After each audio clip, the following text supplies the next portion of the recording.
Hi, I'm Ashley McBride. I've known about these Shady ladies for a very long time, and I love to hear their stories. Their tales and opinions are not for the faint of heart, and this podcast is not suitable for children, but then neither is the music business. So, get comfortable and settle in for a trip, because you're listening to the Shady Ladies of Music City. I'm Evelyn. And I'm Susan. Some people refer to us as the Shady Ladies of Music City.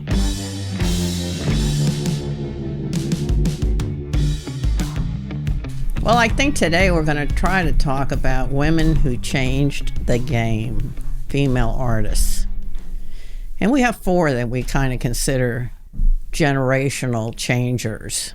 Loretta Lynn. Loretta was a big game changer because... In the times that Loretta came out, Dolly Parton, who followed her, Shania Twain, and Taylor Swift. Shania was, the first female to sell millions and millions of records. She sold more than anybody before her, and I don't think she sold as many as Taylor now. No one has outsold Taylor now. No, I think Taylor's But what's interesting everybody. In country music, there's so much, women were treated with such short shrift when you think about it in terms of, there were no expectations. The greatest expectation was that they could open for a big country star like George Strait But he hardly hired anybody. Conway Twitty or, whoever the stars of the moment were, Porter Wagner. The woman was like just a little window dressing on the show. And yet the women are the ones who have made the most profound impacts for the whole business, Well, I don't think so. I think men made the most profound impacts. I mean, I think, the male writers like Hank Williams and, Willie and Christopherson and all those guys had huge impacts on country music. Yeah, they did, and as did Loretta and Dolly and Taylor and Shania as songwriters. Yeah, well, they were all songwriters, and another thing they all had in common is women weren't threatened by any of them. They weren't like big sex sirens or like Marilyn Monroe or anything, and men could like them, and women were not threatened by them. Yeah, that's true. Women, really embraced those particular artists. They did, and they really embraced Taylor. I know that at her shows, it's mostly women and girls. Gays. And girls. Her and whole gays. thing, I read the New York Times Magazine cover story on her, and it was really quite interesting. But one of the things it talked about was how peaceful and serene her concerts are. As much excitement as there is with all the kids dressing up in the different eras and all of that, it's very non-threatening. And even when Taylor tries to make a little sexual innuendo or something, she just immediately starts laughing. And no woman really feels threatened by her. She sort of embraces women don't him. feel threatened by any of these. And as sexual looking as Dolly was, as I, remember her, she had the boobs. Women always loved her, and she always ingratiated herself to women. And women weren't threatened by Shania because Shania never acted like she was interested in the men. Yeah. And Taylor is just, like a force of nature.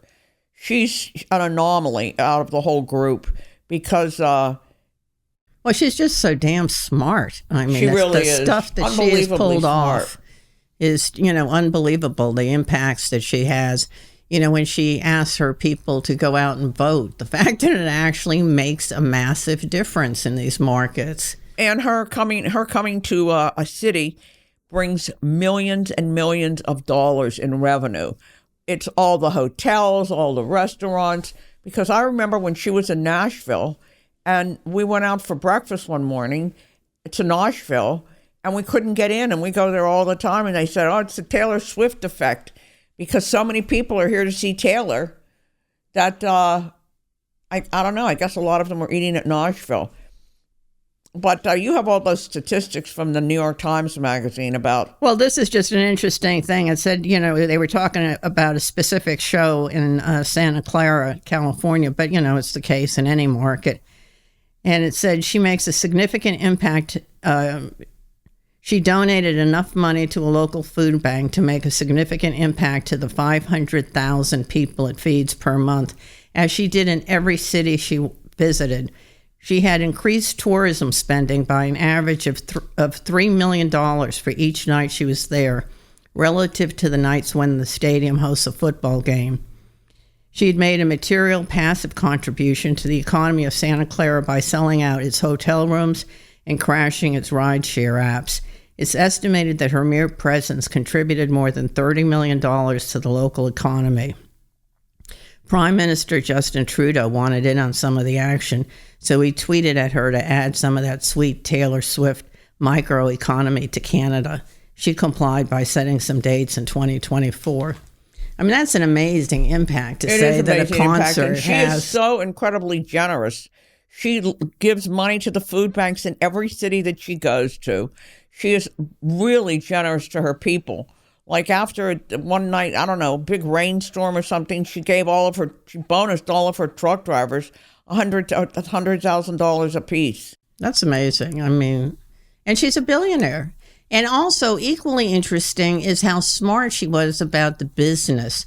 You know, when her masters were sold to Scooter Braun, she just wasn't going to have any of it, and felt so hurt that she came out and re-recorded everything. What a smart thing to do. Well, why had nobody ever done that? She credits Kelly Clarkson with telling her to do that. Kelly Clarkson said, "Girl, why don't you just go and re-record them all?" And she did. And nobody has ever done that before. And, she has gotten more money out of her re-records than they got when they were originally sold, which is hard to believe. There's an interesting thing. I forget how many days it is, but I think it's something like she's been releasing new tracks or new albums like every 118 days. And that was because there were 118 masters involved. And she's very strategic how she picks out these like little weird things to hook something on. And all of her people figure it out, and they just totally support her in whatever she's doing. Her fans are the most devoted group of fans that I've ever seen. Except Beyonce has very devoted fans as well. But more than Dolly, more than Shania, more than any other country act. More than any act, period, in the history of the business, even Elvis or the Beatles. Ultimately, she's so young. And, it doesn't look like she's going to, sit back at all. She's going for it. You know how she started playing is an air conditioning guy came to fix their house and had a guitar with him. And she was like, 7 or 8. And she told her parents she wanted a guitar, and they bought her a guitar. That was it. She started writing right away. She's like a human that was born with a lot to say. And then there's Dolly or Loretta. Well, Dolly, I read when I was trying to figure out, some history about Dolly, wrote her first song when she was 5. It was called Little Tiny Tassel Top. And it was a doll that her mother had made her out of a corn cob and taken the silk and made the hair for it. And her father had put used his pipe to put 2 eyes in the doll. And she sang a song, and I heard the recording of it, and it was exactly like she was the same age as she is now. She sounded exactly the same. So she was 5 when she recorded Little Tiny Tassel Top, and then she had her first single, which was kind of rockabilly, called Puppy Love, when she was aged 11. So she was writing... Well, these people know right away what they're meant to do, and thank God they've all had the disposition to really be, worthy of all the acclaim and fans and everything that they get. Because Dolly's been so generous, and, the way she's lived her life. I mean, she's remained married to the same man forever. She seems devoted to him, throughout the history of their marriage. He was always low key and didn't want to be part of the circus, which is understandable. And we certainly worked with her enough to see how professional she is. We did the Loretta, Dolly, and Tammy album. Honky Tonk Angels. Honky Tonk Angels. And then we did the Trio 2 album with Dolly, Emmy, and Linda Ronstadt. And she's always the same. She always comes to everything totally made up, totally ready, in her little shoes and in her a little good dresses. mood. She's In a good mood, joking and really. laughing and making everybody feel really comfortable around her. But she doesn't eat with you. She eats in her own room by herself. And I don't blame her. You know, a lot of the clients, you know, that I worked with over the years, they don't like to eat in public because they're terrified they might get a piece of food stuck in their tooth. Well, remember and God George. knows you do it. You know, like poor, what is it, Joe Jonas or one of the Jonas brothers did a big TV appearance and he had a big black thing in his tooth. It was, you know, embarrassing for him. Remember, George wouldn't eat around anybody either. Because Randy Travis wouldn't eat around people either. I mean, sometimes you're forced to, but, you know, by choice. And everybody's staring, so. But Dolly eats, you know, by herself. But I can't imagine that she eats that much. Because you look back over at pictures of Dolly from the years, she was a lot heavier when she first came to town. And when she was with Porter Wagner.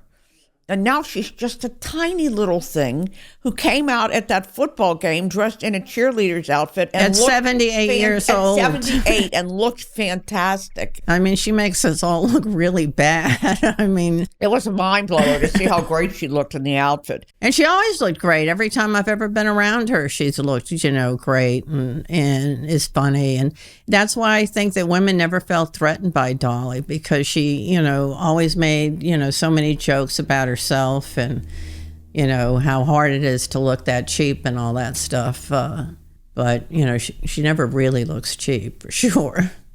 Well, she's just like a tiny, perfect little person, Vegas showgirl. Yeah. I mean, And see, Loretta was totally the opposite because, you know, her thing was really, you know, that kid from the coal mines and the spun, you know, gingham dresses and stuff in the but beginning. Dolly came from that kind of background too, very, very poor. Yeah, Dolly but- and Loretta were the old school Yeah. country music, real But they're country music. two totally different kinds of women in their approach to, you know, their physical appearance. You know, Dolly got into all of it with, not Dolly, Loretta got into, you know, moving into the gowns and that whole era of, you know. Well, she looks like she's always going to the high school prom. But yeah, when I used to see Dolly, Loretta, you know, like at the Ralph Emery show or stuff, she was always dressed very cool and hip. You know, she'd have on tight jeans and, you know, knee-high boots and, you know, a great top. But when she performed, she always then wore she- the prom gowns. dresses. Yeah. But both Dolly and Loretta were more conventional dressers. They weren't style. You know, Dolly wore her little outfits. And Yeah, Loretta, nobody could copy her. I mean, No. she couldn't set a trend because who would look like that? Yeah, so Dolly and Loretta were like old school. They were like, But Loretta was, you know, so conventional in that, you know, she got married so young. She had so many kids, God knows. And, you know, she was, you know, the typical, I guess, you know, country Southern housewife of the time until she came out with her songs and the freedom of, you know, birth control, the pill, don't come drinking with loving on your mind. yeah, they and- were all very personal yeah, songs. it was all, you know, about her life, you know, day in and day With out with Dew and all the the kids. kids. And I remember seeing Loretta. She did commercials for Crisco, and she was just. I thought, who is she? Because I knew nothing about country music growing up in Pittsburgh, and my parents didn't know anything. My mother knew about the Mandrell sisters because they had the show, but I had no idea who Loretta was. no, but, you know, she was the first to do many things. She was the first female to win Entertainer of the Year at the CMAs. And I think she was the first, you know, country female to get a Kennedy Center honors and all those presidential things. Loretta loved the presidents. Remember, She did. She went for- Loretta, you know, like you know, and Tammy did too. Tammy did too. They would go and entertain the presidents. They'd have the presidents. It was a different thing. They were very patriotic, and they didn't really care. I mean, it didn't matter if a president was Republican or Democratic. There wasn't that huge political divide that there is in the country now. And you can see pictures of Tammy with Reagan and Tammy with, you know, whoever was a Democrat. Clinton. I don't think she did anything. Well, maybe she did. Yeah, I think with the "Stand by Your Man" comment by Hillary Oh, at that's Barbara right. That's Streisand's. right. I forgot about that. But I think that women embrace Loretta because, I think they found that, she understood their suffering and what they were pissed off about. And she really represented that. And then, of course, everybody knew who Loretta was when The Coal Miner's Daughter came out. And, all of a sudden you've got an Academy Award winning picture there. And Loretta went on to do all this, a whole great weird project with Jack White that was so out of left field that nobody, and earned a whole new generation of younger fans and non-country Grammys. Fans. Yeah. And that was when she was in her 70s, I think. What was that called? That album? Van Lear Rose. And then Shania came along in a bodysuit and a top hat, and that changed fashion for sure. Well, Shania had more of an impact on fashion, but she also was the biggest selling female up until that point. She sold millions of records, and that's when things changed, when females started selling merchandise. I don't know too much about Dolly and Loretta's merchandise, but I know that Shania sold a ton of merchandise. And I remember back in the day that everybody would just say, "Oh, women don't sell merch. There's no point. That's why?" right. And it was self-fulfilling. They didn't sell merch because nobody bothered to make any decent merch for them. Well, they got one shitty T-shirt with their name on it. Well, Tammy had a nightshirt. Yeah.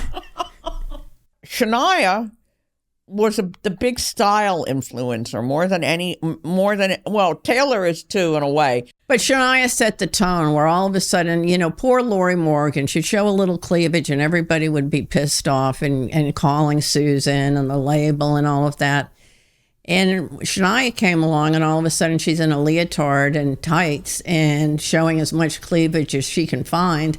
And everybody loved it with the top hat. And that changed it for everybody. Now you look at Carrie Underwood. What does she wear?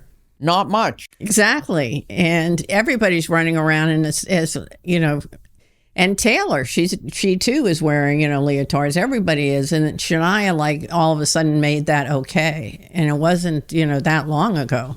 That's right. And when she came out in that leopard skin outfit. Yeah.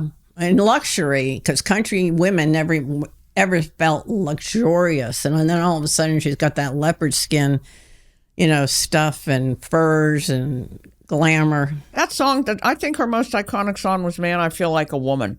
But here's the thing with Shania. Maybe Shania is a great writer, maybe she's not. But she had one of the best writers in the world co-writing with her, Mutt Lange, who sold zillions of records with AC/DC and Def Leppard and Bryan Adams. And the songs he co-wrote with Shania stand the test of time. No, I agree. She was, very fortunate to be married to somebody who really understood the business too, and the whole, approach to the visual and all of that. He did, and he set up all those videos. And I remember going to events where Shania was, and she had such a big persona, but she was a little thing too. She was another little tiny She was person. a tiny little girl. But Shania was really a big style influencer and merchandise influencer, and everybody wanted to dress like Shania. I don't think anybody wanted to dress like Loretta or Dolly. Well, you couldn't dress like Dolly, and that could never be a trend because that was so specific to her. And Loretta was dressing like everybody else, sort of, But Taylor gowns. Taylor has been going to these games of her boyfriend, Travis Kelce, and she's been going to the Chief games. It's changed the whole nature of the team because they have so many female fans now that they never had before because of Taylor.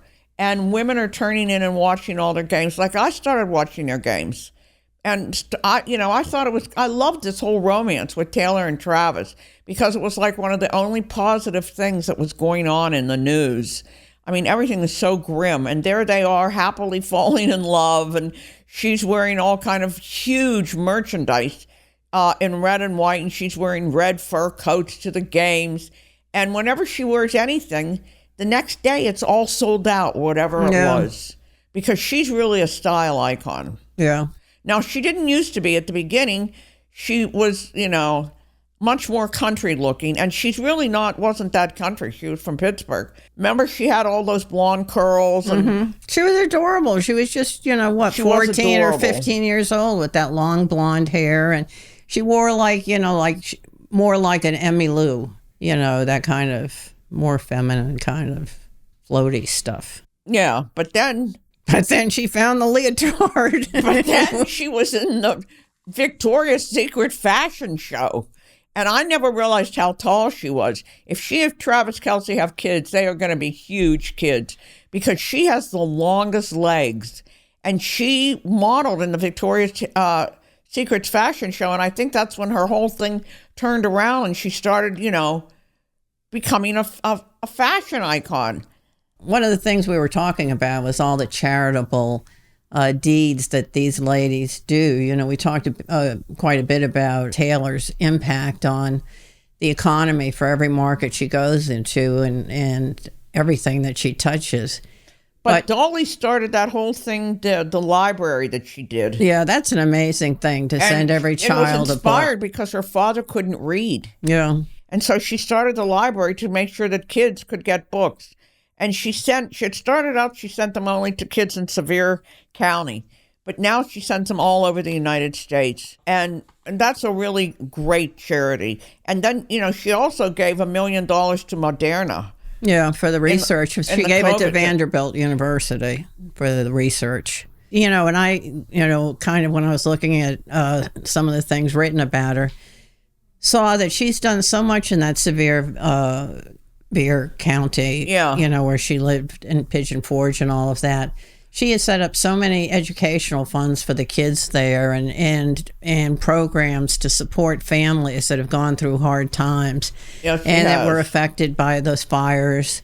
Remember when the fires were there, and she gave every family there, a significant amount of money. I don't remember what it is now. Here's the Dollywood Foundation that she formed in 1988. And just doing Dollywood, bringing so much employment to, such an unemployed area. And what a smart businesswoman she has been, really. And now she's opening a hotel in Nashville.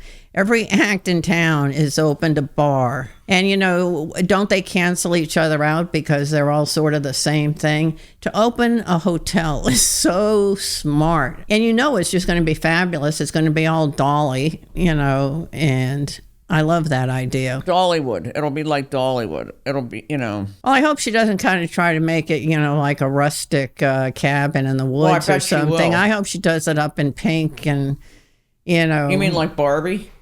Well, no, like Dolly, make it more of a statement with butterflies and her whole shtick thing. Because that's what all those groups that come here for the bridesmaids groups, they'll flock in there by the tens of thousands. Yeah, this is a big bridesmaid city. I never realized it, but there's a lot of...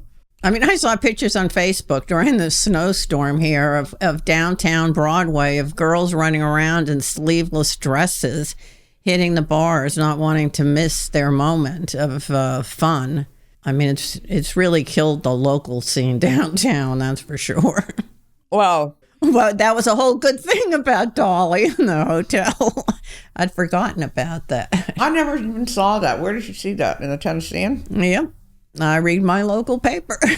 I read my local paper too, but now I'm afraid they're going out of business. Oh, God, they're all going out of business, all the papers. It's so sad. And I guess you're supposed to read everything online, but it's not quite the same as holding paper in your hands, in my opinion. Shania is, obviously does a lot of stuff up in Canada. And, not that familiar with it. She did a lot of stuff in Canada. Helping underprivileged kids because, that's what she came out. Shania Kids that empowers and educates kids in where she grew up and then, teaches them about education and all kind of stuff. Because Shania, raised her whole family after her parents died in the car accident. Did Loretta raise her brothers and sisters? No, Loretta got married and left home at, like 14 or 15. But obviously Loretta has, supported her family. And again, another business venture is that Loretta has that big, ranch with, tons of tourists going out there. It's interesting that the women, that we've been talking about have all started businesses that are, very much in their own self-image. And I can't think of that many acts that have, male acts that have started things like, other than the bars downtown. Willie started Willie World. He built that little western town. Well, that's like he leased it to movies. Yeah. I don't know. It's not open for a ticket. So it's good to see that all these women that made so much money are so charitable within the communities. Well, and it's interesting that they all started huge, businesses that Foundations. And their own businesses, be it Dollywood or the Loretta Lynn Ranch. And I think she had a restaurant out there, the Loretta Lynn Kitchen. Loretta was also very smart because she bought a lot of property. And she bought property in Jamaica, and she bought property in the Bahamas. And I think Dew was in Hawaii, she had a lot of property. Dew was very influential in her buying the property. And she bought all that property out of Hurricane Mills where her house is. And they've got like over 1,000 acres or something out there. But Loretta was very smart in that.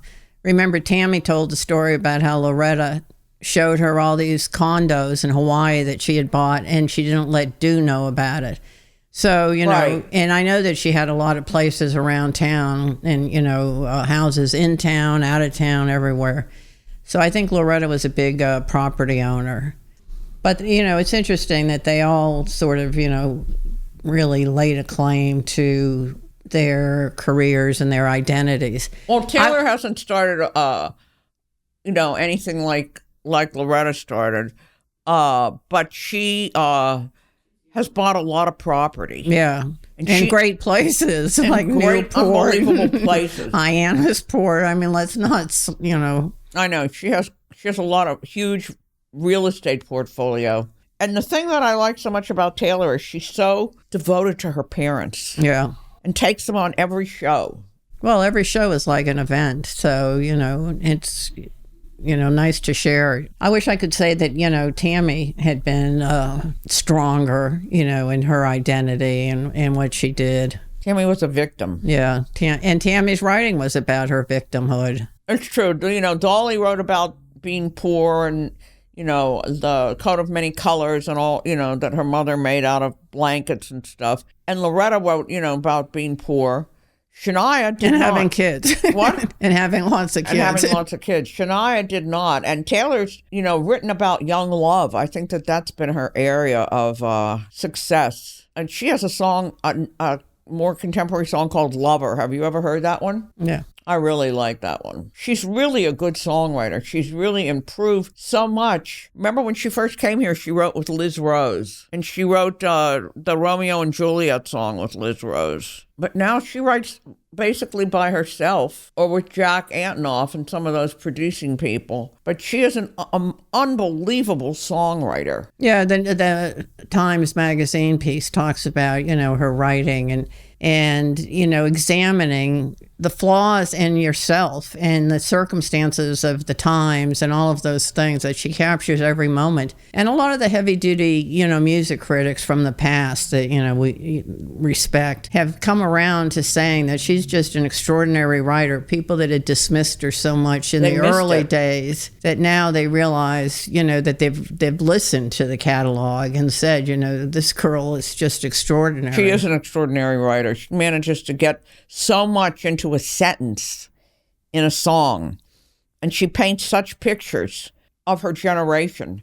She'll definitely be the Bob Dylan of her generation. She'll definitely be the recorder of what life was like. If life goes on past this day, she will be the spokesperson for her generation. We always say that in country music, there's no originators anymore. Certainly not. There's no Willies, there's no Whalens, there's no Johnny Cash, there's no Christopherson, but Taylor, has managed to really capture her whole life in song, and her songs will be the record of the times. Interesting, this Times writer didn't say how old she was, but I figure she had, she's in her 50s or 60s because her son's at the concert with her and he's in his 30s. And, the end of the article talks about how Taylor, justified and explained her whole life. And now this is, a woman who's in 50s or 60s talking about a girl who wrote, what she's been listening to in her, teens and 20s. And it's interesting that she has that kind of impact even on older listeners if they actually She does. listen. I mean, I listen to her songs and I'm blown away by her craftsmanship and how great they are. And I remember a lot of critics really poo-pooed her. And I remember seeing her years ago on a show she did with Stevie Nicks. Oh, yeah, that was awful. And on the Grammys. But, her voice has really developed. She just had a little girl's voice back then. Yeah, and she was in a really wicked situation. She was in a wicked situation, but she handled it unbelievably well. Well, all these women are, have come up with some great songs, and they've come up with great business plans. They've come up with great images. And great amounts of money that they've given away. Yeah, so women ruled the day in this particular podcast. Thanks for listening. Be sure to subscribe and we'll be sure to catch you off guard. So light one up and lighten up. Share and tell your friends, then rate, review, and subscribe. Don't be quiet about this. We need you to tell everyone. And we mean everyone. We are putting our faith in your hands. We are. For more information on the podcast, please visit www.shadyladiesofmusiccity.com. Shady Ladies of Music City is recorded and produced in Nashville, Tennessee, and presented by the Morris Hyam Management. Our executive producer is Clint Hyam. Our producer is Kyle Quigley. Our engineer and editor is Robert Schaefers. Robert has also written and performed our theme music.